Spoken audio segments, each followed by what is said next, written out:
আল্লাহুম্মা গফিরলি, হে আল্লাহ আমাকে ক্ষমা করুন। ওয়ারহামনি, আমার প্রতি দয়া করুন। ওয়াহদিনি, আমাকে পথ দেখান। ওয়াজবুরনি, আমার সব ক্ষয়ক্ষতি পূরণ করে দিন। ওয়াআফিনি, আমাকে নিরাপত্তা দান করুন। ওয়ারজুকনি, আমাকে রিজিক দান করুন। ওয়ারফাআনি, আমার মর্যাদা বৃদ্ধি করুন। নামাজ হলো দোয়া করার সর্বোত্তম স্থান, কেননা নামাজের মাধ্যমে বান্দার সঙ্গে আল্লাহর সম্পর্ক তৈরি হয়। আল্লাহর সঙ্গে বান্দার নৈকট্য অর্জনের মাধ্যম হলো নামাজ। আমাদের জন্য পুরো নামাজটাই হলো চাওয়া পাওয়ার মাধ্যম। নামাজের ব্যাপারে মহানবী সাল্লাল্লাহু আলাইহি সাল্লাম বলেছেন, যেই ব্যক্তি নিজের নামাজ নিজে চুরি করে সে হচ্ছে সর্বাপেক্ষা বড় চোর। সাহাবীরা বললেন, ইয়া রাসূলাল্লাহ, নিজের নামাজ নিজে চুরি করে কিভাবে? তিনি বললেন, যে ব্যক্তি নামাজে রুকু ও সেজদা পরিপূর্ণভাবে আদায় করে না। নামাজের ব্যাপারে আল্লাহ তাআলা কি বলেছেন?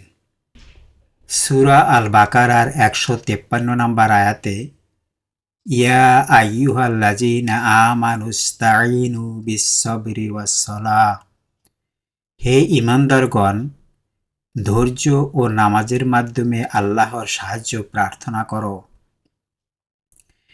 ইন্নাল্লাহা মা'আস-সাবিরিন, নিশ্চয়ই আল্লাহ ধৈর্যশীলদের সাথে আছেন।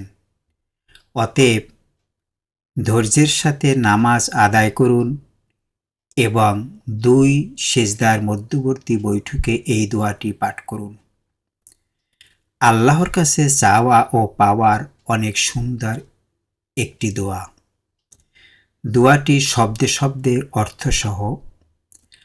আল্লাহুম্মা গফিরলি, হে আল্লাহ আমাকে ক্ষমা করুন। আল্লাহুম্মা শব্দের অর্থ হয়েছে হে আল্লাহ,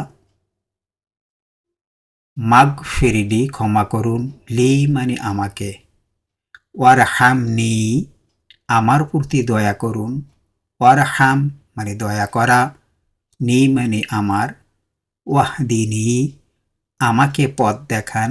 ওয়াহদি শব্দের অর্থ হয়েছে পথ দেখানো, নি মানে আমাকে, ওয়াজবুরনি আমার ক্ষয়ক্ষতি পূরণ করে দিন, নি মানে আমার, ওয়াজবুরনি অর্থাৎ ক্ষয়ক্ষতি, ওয়াফি আমাকে নিরাপত্তা দিন, নি মানে আমাকে, ওয়ারজুকনি আমাকে রিজিক দান করুন। ওয়ারজুক মানে রিজিক, নি মানে আমাকে, ওয়ারফাআনি আমার মর্যাদা বৃদ্ধি করুন। ওয়ারফা মর্যাদা বৃদ্ধি করা, নি মানে আমাকে। সুন্দর এই দোয়াটি অর্থ জানা থাকলে মনোযোগ সহকারে পড়া যায়। তাই ছোট্ট ছোট্ট দোয়াগুলোর অর্থ জানার চেষ্টা করুন। নামাজকে সহি ও সুন্দর করে পড়ার চেষ্টা করুন। আমিন সুম্মা আমিন সুম্মা আমিন। আসসালামু আলাইকুম ওয়া রাহমাতুল্লাহি ওয়া বারাকাতুহু।